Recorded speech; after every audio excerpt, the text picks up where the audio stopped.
King Kong de Peter Jackson, La Colline à des yeux, The Amazing Spider-Man, Batman Begins, le film Ça de 2017, Jumanji de 2017, ces films ont l'air tous différents mais partagent au moins un point commun. Ils sont tous des reboots ou des remakes.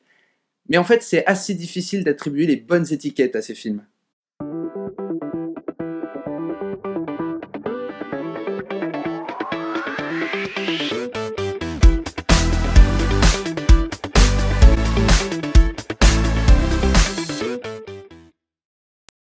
Voilà le constat. Une bonne partie des films de ces dernières années et des années à venir sont des reboots ou des remakes de films ou de sagas célèbres. Et plus je m'attarde sur ces films, plus je remarque que ces concepts en fait sont assez flous. Pour vous donner un exemple, pour moi aujourd'hui on fait ça.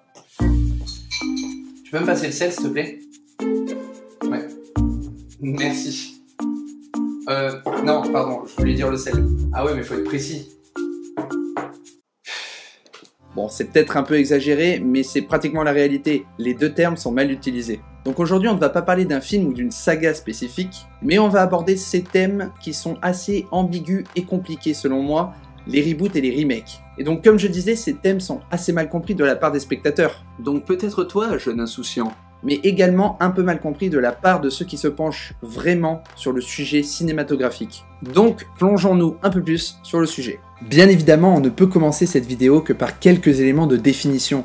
Qu'est-ce qu'un reboot? Qu'est-ce qu'un remake? Et surtout, quelle est la différence entre les deux? Alors on a tous cette personne dans notre entourage. Oui, Batman Begins, c'est juste le remake de Batman de Tim Burton en fait, donc je vois pas trop l'intérêt d'aller le regarder. Alors déjà, toi tu passes à côté d'un film monstrueux, et en plus c'est pas un remake, donc ferme ta gueule.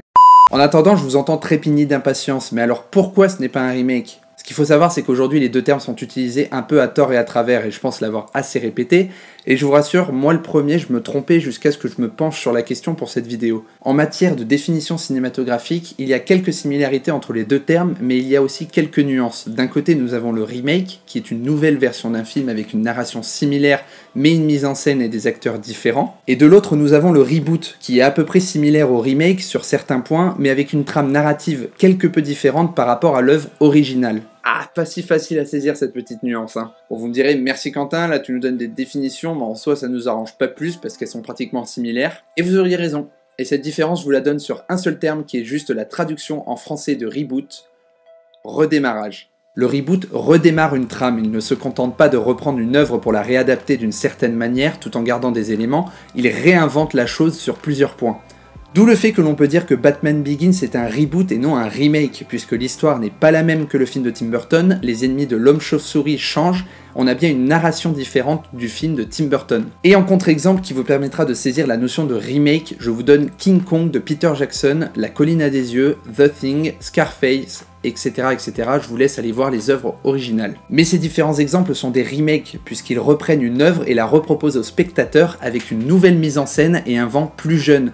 D'ailleurs, c'est généralement une reprise d'un ancien film qui commence à dater. Niveau définition, je pense qu'on est bon, je vous propose de jouer à un petit jeu qui s'appelle Reboot ou Remake. Le principe est simple, je vous donne un film et vous me dites si c'est un reboot ou un remake. Franchement, on peut pas faire plus enfantin quand même, hein. Et c'est parti!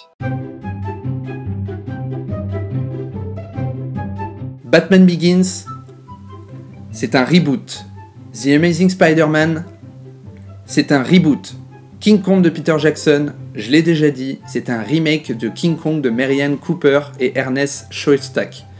Les 4 Fantastiques de 2015, c'est un reboot de celui de 2005. Piranha 3D, c'est un remake du Piranha de 1978 de Joe Dante. Poltergeist de 2015, c'est un remake du Poltergeist de 1982. Les Visiteurs en Amérique, c'est un remake des Visiteurs.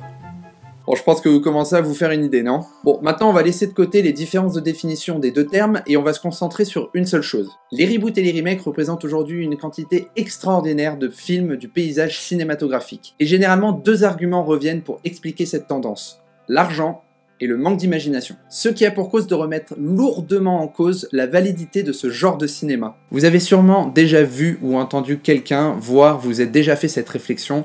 Ouais bon, de toute façon, tout ça c'est pour le fric. Mais c'est une interprétation un peu rapide, alors bien évidemment que les reboots et les remakes sont un moyen pour les sociétés de production de faire rentrer 2 ou 3 $ dans la caisse, surtout si c'est en reprenant un film ou une saga à succès. Reprenez The Amazing Spider-Man, c'était un parfait reboot, ça ramenait un peu d'argent à Sony en réutilisant une franchise à succès. Mais les deux films ont surtout été un moyen de revenir sur la saga, reprendre un scénario pour proposer une nouvelle version du personnage, de nouveaux ennemis, et avoir une nouvelle interprétation des choses. De même, vous avez peut-être déjà pensé à ça. Ouais, de toute façon, s'ils font ça, c'est parce qu'ils n'ont plus d'imagination pour leur film, donc ils refont juste le film. Et non. Et c'est peut-être le point le plus intéressant pour moi. En effet, rien ne dit qu'un reboot ou un remake signe définitivement l'arrêt de mort de l'aspect créatif et imaginatif de nos studios préférés, et loin de là. Pour certains, le reboot ou le remake est une façon de rendre justice à un film qui a été jeté peut-être trop vite aux oubliettes ou qui est peu connu du grand public, et lui donner une nouvelle peau afin de le faire aimer de ce public, et en tout cas plus que ne l'a été son prédécesseur. Et en exemple, je vous donne le reboot des Griffes de la Nuit, Freddy et les Griffes de la Nuit. Alors les fans du genre d'horreur me diront que le premier film est loin d'avoir été passé aux oubliettes, et pourtant beaucoup connaissent la version reboot de 2010 plutôt que l'ancienne version. C'est triste, mais pourtant, pour d'autres, le remake et le reboot est également l'occasion de donner à un film une peau plus jeune afin de le faire découvrir ou de l'adapter aux générations plus actuelles. Et là, les exemples sont légion. Batman Begins, Casino Royale, Man of Steel ou encore La Momie, qui est quand même un reboot d'un film de 1932, tous sont des références qui viennent directement en tête des générations les plus jeunes lorsque l'on parle de Batman, de Superman ou même de James Bond. Et enfin, cas plus rare, le reboot ou le remake est une façon de rendre honneur ou de respecter le premier scénario porté à l'écran. Prenons l'exemple du film Ça de 2017. Tout le monde sait que c'est un reboot d'un téléfilm de 1990. Et d'ailleurs, si vous n'avez vu aucun des deux, je vous les conseille bien évidemment. Mais ce qu'il faut savoir, c'est qu'en soi, l'année 2017 n'est pas tellement une coïncidence. En calculant bien, la nouvelle adaptation du célèbre Clown de Stephen King arrive 27 ans après le premier téléfilm. Et sachez que dans le livre, le clown Pennywise revient exactement tous les 27 ans pour terroriser la ville de Derry. Bel hommage, n'est-ce pas? Donc, peut-on encore parler d'une validité des reboots et des remakes aujourd'hui? Bah je pense que oui, nom d'un chien. Nous rentrons dans une époque où le cinéma commence à s'essayer à de nouveaux genres, et notamment avec les évolutions qu'il connaît, avec la 3D, la 4D, la réalité virtuelle, ou les genres qui ne cessent de changer. Mais à vouloir s'essayer à de nouveaux genres, on a tendance à laisser derrière nous des anciens films considérés par certains aujourd'hui comme démodés, ou tout simplement pas en phase avec les évolutions que connaît le cinéma actuel. Et pourtant, il ne faut pas oublier que sans ces œuvres, le cinéma n'aurait sûrement pas pris les directions qui nous ont menés à le connaître tel qu'il est aujourd'hui. Ces films sont les ancêtres du cinéma, ceux qui ont expérimenté les erreurs ou les succès que nous exploitons aujourd'hui, les précurseurs de la création de l'espace illimité imaginaire que représente cet art. Les reboots ou les remakes sont donc là pour nous rappeler d'une manière plus ou moins bonne ces films, nous les rendre d'une manière plus adaptée à un public plus amateur. Alors la prochaine fois que vous rentrerez dans un cinéma pour aller voir un reboot ou un remake, rappelez-vous d'une chose, ce n'est pas qu'une œuvre isolée, c'est peut-être l'héritier d'une œuvre peut-être trop méconnue ou oubliée. Putain, c'est beau.